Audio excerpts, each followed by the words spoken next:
selama 2 bulan. 227 truk bandel ditertibkan di Sub Gresik ini. Kono aja dikurang-kurangi ngono lah. 2000, Bos. Oh iya 2000 ya. Wah, gesek terus.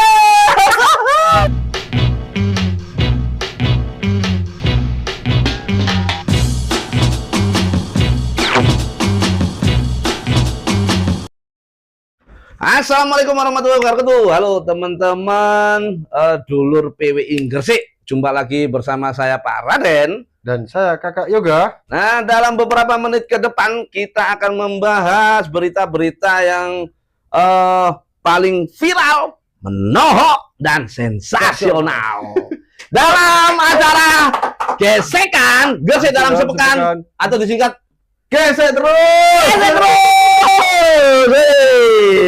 Ini ada beberapa berita teman-teman yang membuat kita garuk-garuk kepala, bukan karena ketumbe, tumo, atau panu ya, tapi ini sangat membagongkan ini Mas Yoga. Sama kenapa ini kok lesu terus ini Kakak Yo dari tadi ini? Tak lihat ini ya. Saya ini dalam seminggu terakhir Mas Jami, Pak Raden, sorry. Ini bolak-balik ke bengkel Pak Raden. Aduh, ke bengkel ya. Iya. Ini sesuai dengan apa yang kita akan bahas ini teman-teman. Jadi ceritanya beberapa hari ini Kakak Yo ya, banyak masyarakat yang merasa apa ya, bangun itu nggak semangat seperti tanggal tua, apalagi tanggal tua harus benerin motor bolak-balik ke bengkel ya, karena banyak motor yang berebet. Nah, itu ini juga yang saya rasakan Pak Raden. Berarti Oktobernya apa Pak Yo? Berebet. Kenapa kok sampai Oktobernya berebet ini? Ternyata bukan cuma saya aja Pak Raden yang mengalami motor berebet ini, dan itu juga sudah banyak diberitakan di beberapa media ataupun kanal berita. Jadi ada beberapa judul, misalkan nih beberapa media itu yang terpaksa menguras tangki isi pertamax sampai harus ganti busi ya gara-gara motor berebet. Nah, ternyata setelah saya baca itu Pak Raden, itu pemicunya dugaannya itu karena membeli bensin Pertalite. Oh iya ya, saya juga sempat baca itu ada beberapa bengkel motor yang kebanjiran orderan ya dengan kasus yang sama kan ya. Yang banjir rezeki ini malah bengkel ini ya, bukan pengendara. Yang jadi, banjir bandang juga banyak. Jadi dari Mas Diki Motor ya, pemilik Diki Motor, Mas Bimbin maksud saya, pemilik Diki Motor itu mengatakan bahwa motor-motor ini mengalami berebet itu karena diisi Pertalite itu kan ya. Benar. Diduga ya. Ada dugaan gitu. Ternyata bahkan saya sendiri nih coba waktu itu kan harus nguras tangki bensin. Setelah air yang bensin itu dikuras itu sudah keluar, ternyata ada seperti cairan campuran air dan Pertalite, Pak Raden. Oh, yang bening sama biru itu. Beningnya itu di bawah ya, beningnya di bawah, terus yang bensinnya itu ada di atas karena memang nggak bisa nyatu kan. Nah, itulah yang diduga menjadi penyebab. Nah, untungnya waktu itu saya cuma kuras tangki saja dan mengganti busi. Jadi habisnya nggak sampai 100.000 sih. Ada langkah-langkah dari instansi yang itu Kakak Yo mungkin dari kepolisian atau dari itu beberapa instansi terkait, dalam hal ini Pertamina maupun kepolisian itu sudah membuat layanan aduan. Bahkan dari Polres Gresik pun itu juga sudah mengecek beberapa SPBU, ada 2 kalau nggak salah, itu ada di Kebomas sama di Suci, itu dicek. Nah, memang untuk saat ini temuannya sih masih belum ada, cuman kendalanya yang kejadian fenomena motor berebet ini masih terjadi di beberapa wilayah kota lainnya. Ada Surabaya, Sidoarjo, Tuban, Lamongan, Malang. Dan rencananya sih dalam waktu dekat Pertamina itu akan mengeluarkan hasil rilis sih, seperti apa temuannya nanti ya. Mudah-mudahan nggak diisi air beneran ya, ini gawat loh kalau diisi air. Iya serius sih ini bisa merotoli, nggak cuma dompet aja yang merotoli ini Kakak Yo ya. Kementeriannya juga diprotoli. Asik. Nah, tapi untungnya Pak Raden itu sebagai bentuk pertanggungjawaban, Pertamina itu membuka layanan aduan. Kalau di Gresik sendiri sebenarnya ada banyak pom bensin. Di Gresik sendiri itu ada 2 kalau nggak salah, di Veteran sama di pom bensin di Dr. Muhyiddin Sudirohusodo. Itu di sana ada kanal aduan. Jadi silakan bagi masyarakat yang mau melapor, mengadukan permasalahan motor berbet ini untuk datang dan menyampaikan keluhannya. Ya siapa tahu dapat Kompensasi. gesek terus. Gesek terus. Oke, gesekan yang kedua ya. Gesekan yang kedua ini Aduh, ini juga memilukan ini Kakak Yo ya. Jadi ada marbot di Kabupaten marbot masjid di salah satu wilayah Kecamatan Dirorejo Kabupaten Gresik ini terekam CCTV sedang mencabuli. Ini sangat memprihatinkan, mencabuli bocah 7 tahun. Dan itu ironisnya itu Kakak Yo, aksi bejat itu dilakukan di dalam masjid saat korban ini setelah melakukan sholat isya dan bermain dengan teman-teman sebayanya. Oh, itu gimana? Pulang ngaji kah atau Itu setelah melakukan sholat isya, jadi seorang marbot di salah satu masjid kawasan Dirorejo itu dilaporkan ke polisi atas dugaan kasus pencabulan. Dan marbot berinisial ANH itu diduga mencabuli seorang bocah perempuan berusia 7 tahun. Ini dilakukan jam 7 malam. 7 tahun berarti kan masih anak kecil loh. Iya, itu sekitar kelas S1 SD nih Kakak Yu. Ini juga menjadi perhatian masyarakat juga Kakak Yu. Karena seorang marbot itu kan harusnya ya, sampean tahu lah tugasnya marbot itu apa tuh? Menjaga masjid, Bos. Jaga, membersihkan toh. Dan menjaga rumah Allah lah. Ya, ini rumah ibadah kan ya, rumah ibadah. Dan seharusnya ini biar anak-anak ini gimana caranya bisa senang ke masjid, malah jadi takut kalau ini tidak sampai ada proses hukum ini Kakak Yu. Loh, iya itu terus gimana kelanjutannya? Nah, ini informasi yang kita dapat dari beberapa warga yang di sana itu, katanya kasusnya selesai dimediasi. Wah, kok bisa selesai dimediasi tuh? Ya ini berarti kita juga belum ada kepastian juga ini Kakak Yu. Karena teman-teman dari kepolisian juga belum memberikan statement resmi. Apakah pelaku sudah diamankan atau belum? Gitu. Tapi harapan kita semua pelaku bisa diamankan karena khawatirnya itu ketika ini lolos akan ada predator-predator anak lainnya ini. Lagi itu Kakak Yo. Efek dominonya kan sangat luas Pak Raden. Apalagi kan saya pribadi, anak saya perempuan Pak Raden, kok di ngono yo, walah. Nah, itu ya semua anakmu di ngono ngono ya apa kan yo? Wah, selesai, Bos. Selesai yo. Wah, selesai no, Bos. Ya pasti ya sebagai orang tua, apalagi anaknya yang perempuan ya, tidak menutup kemungkinan juga toh anak laki-laki bisa menjadi korban. Tentu. Apalagi bentuk pencabulan atau pelecehan semakin beragam ya. Bahkan catcalling aja itu sudah masuk pelecehan. Dan ini kalau dibiarkan ini takutnya anak-anak lain yang di sekitar masjid situ kan takut ke masjid. Yang seharusnya mereka harus giat beribadah di masjid, malah sekarang takut karena ada predator kan gitu. Iya. Saya jadi ingat omongannya Bapak Kasat Reskrim itu, bahwasanya efek berkepanjangan atau psikologis berkepanjangan ini juga bisa dialami korban. Bahkan nanti ketika korban ini di masa mendatang ketika sudah dewasa, tidak menutup kemungkinan akan menjadi korban lagi atau bahkan pelaku. Itu kan yang dikhawatirkan Pak Raden. Ya pastinya itu Kakak. Jadi kita himbau juga untuk kepada masyarakat untuk memberikan pengawasan penuh ya terhadap putra-putri atau saudara kita yang masih anak-anak. Gesek terus! Tapi perihal pelecehan ini kira-kira kalau misalkan jadi dihukum, berapa hukuman yang pantas, Pak Raden? Bagi pelaku? Bagi pelaku ya 15 tahun pantas. 15 tahun ya. Karena ini untuk menjaga anak kita juga. Kalau predator anak ini susah juga Mas Yoga. Kalau dibiarkan ini nggak tahu kalau kita nggak dapat langsung pengakuan dari para korbannya itu Pak. Iya. Atau saya usul tambahan aja hukumannya, Bos. Apa? Ya suntik kebiri, Bos. Wah, suntik kebiri boleh juga itu. Harusnya seperti itu memang. Oke, gesek terus. Nah, untuk gesekan ketiga, saya juga punya berita yang tidak kalah bikin geleng-geleng juga nih Pak Raden. Geleng-geleng ini tahlilan lah ya. Atau dugem Bos. Nah, ngomong-ngomong tahlilan atau seremonial gitu ya. Nah, ini juga ada yang habis kena geleng-geleng terus emasnya hilang. Kok bisa ini? Ini ceritanya gimana ini Kakak ini?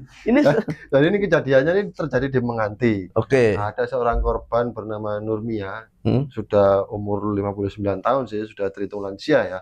Jadi korban ini pergi ke pasar. Di tengah jalan dia diberhentikan oleh beberapa orang tak dikenal, pria tak dikenal yang pura-pura nanya alamat. Akhirnya kan karena maksudnya baik ya, apalagi waktu itu pakai baju syar'i lah, layaknya seorang santri gitu. Tanya alamat, Bu, arah ke Surabaya kemana? Kan menganti dekat Surabaya. Akhirnya ibunya ya tinggal nunjukin, oh belok sana, belok sini gitu. Nah, ternyata modus tanya-tanya itu menjadi modus kejahatan untuk menipu korban. Setelah tanya-tanya, setelah akrab, korban ini disuruh masuk ke dalam mobil, katanya mau ketemu Kiai Gadungan. Oh, di dalam itu sudah ada kiai yang menunggu ibu-ibu ini kan ya, mengaku sebagai kiai loh ya. Ya, mengaku sebagai kiai atau disebut Kiai Gadungan ya. Ya kita sebut Kiai Ya, Gadungan di dalam aja. mobil itu ibu itu kan bertemu sama Kiai Gadungan itu ya. Iya. Nah, terus ditanyain mau dapat rezeki lancar apa enggak, mau naik haji, umroh apa enggak. Otomatis karena dengan dengar tawaran itu, ibu itu ya terbuka, akhirnya didoakan. Nah, rupanya saat didoakan itu Kiai Gadungan itu menyuruh memberikan syarat lah. Syaratnya adalah semua perhiasan emasnya itu dibuka dan dimasukkan dalam tas kresek. Nah, setelah tas kresek itu didoakan, ada syarat lagi, Pak Raden.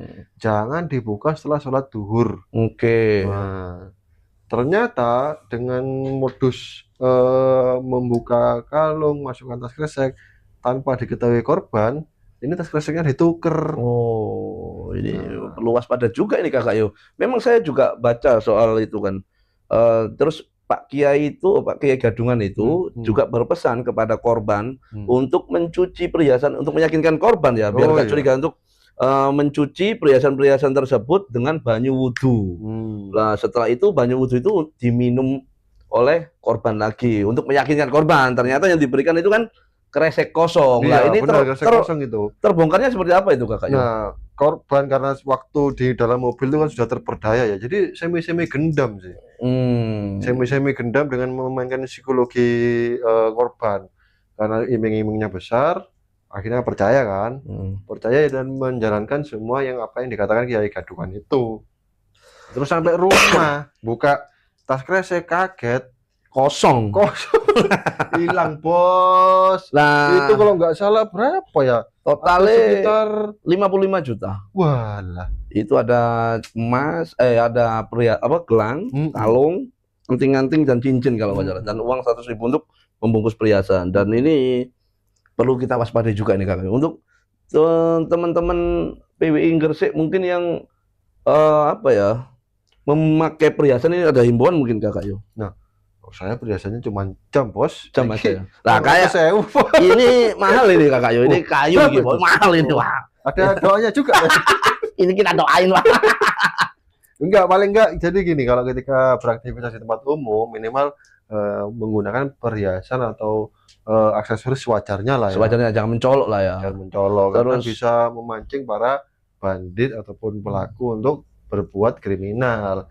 Nah, khusus untuk kasus ini ya, ini saya juga belum dengar ini perkembangannya gimana. Mungkin Pak Raden tahu. Ini kemarin pihak kepolisian juga sudah melakukan olah TKP dan memeriksa sejumlah CCTV yang berada di sekitar lokasi. Jadi dari CCTV tersebut itu akan dilakukan analisa. Ini masih sampai sekarang polisi masih memburu para pelaku yang ini modus baru ya, termasuk modus baru di Kabupaten Gresik ini kakak yo ya. Jadi teman-teman waspada dengan orang tidak dikenal ya, apalagi ketika teman-teman PWI Gresik menggunakan perhiasan atau membawa barang berharga lah ya, itu perlu diwaspadai dengan orang tidak dikenal. Gesek terus. Memasuki gesekan keempat. Nah, ngomong-ngomong orang tak dikenal, ini untung ada peristiwa yang bisa berhasil ditangani oleh kepolisian Polres Gresik. Oke. Nah, ini saya menyebutnya nih Mas Blonde. Mas Pirang ya. Ini nemen nih Mas Pirang. Rambutnya ini karaten, Pak, karena sering manas, Pak. Jadi neyeng, Pak. Seorang tersangka berinisial MAK dari Bantul Daerah Istimewa Yogyakarta ini diamankan oleh jajaran Resmo Polres Gresik. Soalnya nekat, Bos. Ngajak koboi. Wow.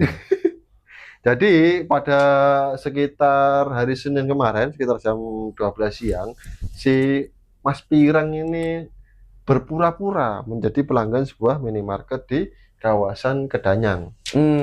Kebomas ini ya? Ya, daerah Kecamatan Kebomas, Desa Kedanyang, Desa Kecamatan Kebomas. Nah, ternyata dia masuk ke sebuah minimarket berpura-pura membeli. Nah, ternyata itu hanya modus juga, Pak Raden. Jadi, karena pada suatu waktu dia pergi ke kasirnya untuk mengambil uang atau ATM atau tarik tunai. Kan ada tuh pakai fasilitas QR code atau istilahnya apa ya? E-money loh nggak salah ya. Nah, mau nuker e-money-nya itu ke kasir. Nah, kasir pun sudah curiga karena agak sedikit memaksa. Karena waktu itu dia langsung minta semua uang yang ada di e-money itu, kartu itu. Bukan, di loker kasir itu. Karena takut waktu itu penjaganya dua petugas minimarket itu. Akhirnya karena takut langsung tiba-tiba si Mas Pirang ini langsung ngambil uang kasir itu dan langsung pergi. Sempat ada ancaman nggak itu kasir itu? Oh ya jelas lah. Waduh, kalau dilihat dari videonya ya mungkin tim kreatif punya videonya. Jadi sempat ketakutan sampai lari. Meskipun dalam keterangan kepolisian Mas Pirang ini nggak sampai bawa senjata tajam, tapi setelah ngambil ada sekitar uang 3 juta kalau nggak salah yang diambil itu, dia langsung pergi keluar. Nah, untungnya semua peristiwa itu terekam CCTV. Nah, akhirnya dari situlah jadi modal buat tim penyidik untuk memburu pelaku. Nah, ini juga perlu menjadi himbauan ini, Pak Raden. Karena kejahatan itu ternyata bisa terjadi di mana-mana, bahkan di tempat ramai sekalipun. Ya, di tempat ramai itu siang hari kalau nggak salah itu. Siang hari jam 12 itu. Oh, jam 12 siang itu rame-ramenya kan, posisi di kota juga kan ini. Iya, benar. Ini juga perlu waspada juga untuk mungkin ini di minimarket ya. Mungkin teman-teman yang buka usaha kelontong kelontong ya, toko kelontong atau toko-toko kecil itu juga tak luput jadi sasaran para pelaku kejahatan ini kakaknya. Jadi tetap waspada, kalau bisa loker ya, laci untuk penyimpanan uang itu dikunci saja dan kunci di bawah. Nah, ini juga ditangkap di mana kakak Yu? Di daerah kosnya, nggak jauh kok dari minimarket itu. Nah, yang ada juga yang disayangkan Kak Jemi, apa itu? Pak Raden, ini hanya pakai perban ya, harusnya kan seperti apa? Efek dominonya ya. Harusnya penuh salon pas di sini. Iya. Jadi kurang salam olahraganya kurang ini. Harusnya ini tak lihat di videonya mungkin disisipkan juga itu. Itu kakinya juga masih mulus. Mungkin pakai hand body atau sering digosok kertas gosok ya. Harusnya ada. Harusnya digesek terus kan gitu. Digesek kan gitu. Nah, dari keterangan hasil keterangan penyidikan katanya sih nggak punya uang mau pulang ke Jogja. Oh, nggak maunya uang tapi ngerampoknya 3 juta, Pak. Lah iya, kudu yo kerja ya. Iya, ya seger ya, Pak yo. Iya, si 6 lah hitungannya yo. Sampean mungkin mau nerima jadi karyawan kakak yo.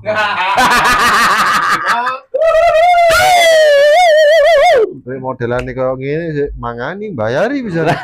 Kudu ngeplay yo. Kayak pelampiasan ketika sampe nggak punya uang. Oh iya. Mas ini ya itu kan. Ya, semoga Mas Pirang betah ya di sel tahanan Polres Gresik. Ini jadi makan gratis kan, tempat tidur gratis, nggak perlu bayar, Bos. Iya. Anda berkenan tak? Mungkin jenengan aja. Gesek terus. Sama memasuki gesekan kelima ya. Ini selama 2 bulan. 227 truk bandel ditertibkan di Sub Gresik ini. Kono aja dikurang-kurangi ngono lah. 2000, Bos. Oh iya 2000 ya. Gesek terus. Kurang akeh. Ya 2271 truk. 2 bulan 2271. Selama 2 bulan. 1 bulan 1000. Boh, itu berarti 1000 dibagi 30. Berarti sekitar berapa? bagi 30, sik ta. Rumus matematika ku piye sih? Loh, 1000 dibagi 30. 1000 bagi 30. 1100 katakanlah. Dibagi 30. Dibagi 4 aja sih wes. Kan ada 4 minggu. Ya. Berarti 250. seminggu 250. Seminggu 250 truk. Sehari? Sehari 250 250 dibagi 7 lah. Cuk, gak ada matematika aku rada aneh.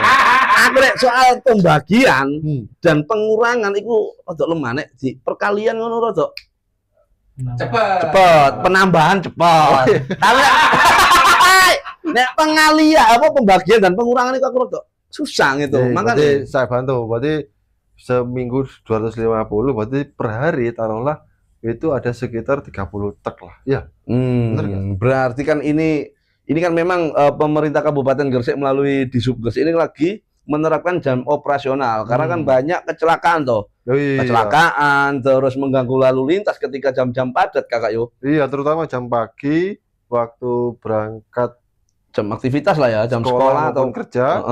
Jam pulang juga pada waktu sore hari. Nah, itu kan banyak truk-truk yang tetap melintas di jam-jam sibuk itu. Ini sehingga mengganggu ibaratnya ini aku jangan terus sekolah, ono truk. Pengenku kan nyalip toh. Kan gitu. Jadi coba nggak nyalip kan lancar-lancar aja. Coba nggak ada truk kan lancar-lancar aja Kakak Yo. Nah, saya ini sebagai penyintas para pelanggar jam operasional para den. Jadi memang setiap rumah saya kan di Pongangan. Itu kalau mengantarkan anak dan istri sekolah itu pasti kejebak macet. Terutama di kawasan Jalan Raya Manyar. Walah, meskipun sudah ada petugas, tapi main colong-colongan ngono. Iya, jadi sepi ngono ya budal kabeh. Dan ini memang harus menjadi perhatian bersama ini Kakak Yo memang. Kau ngerti ya, truknya gede Pak. Sampai ono gede nih.